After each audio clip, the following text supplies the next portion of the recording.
Protests have taken place across Australia on the National Day of Mourning for the Queen's death, with thousands calling for an end to the monarchy.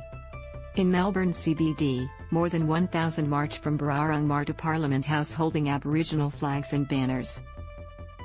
"Off with his head, off with the king," protesters chanted.READ more. Driver allegedly caught doing 158 km/h with unrestrained child in car. At one point, protesters poured red paint onto the Australian flag, their hands, and the outside of the office of the British consulate.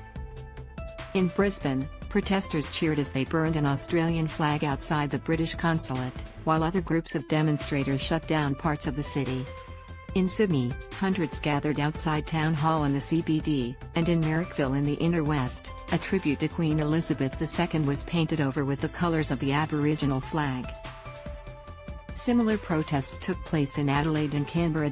A man was marched out of Government House in Adelaide after holding up a sign and yelling "Abolish the monarchy."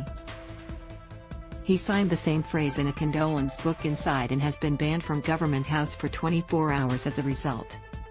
In the wake of the death of Queen Elizabeth II earlier this month, First Nations people have called to abolish the monarchy, saying renewed attention needs to be given to the monarchy's role in colonising Australia and the treatment of Indigenous people as a result. Instead of mourning the 96-year-old royal, Australians should be mourning the treatment of First Nations people, they say. One protester in Melbourne told 9 News, "Today is about reflecting on the pain and trauma that the monarchy has brought to our country," in reference to colonisation. "When is anybody going to mourn the deaths that we lost? Everybody. My ancestors. Who's mourning that?" First Nations woman Zarabi Gristwood told 9 News in Sydney, "We've been asking for a day of mourning since they made January 26 so-called Australia Day. But 8 hours after the Queen's death, they can make this day a day of mourning.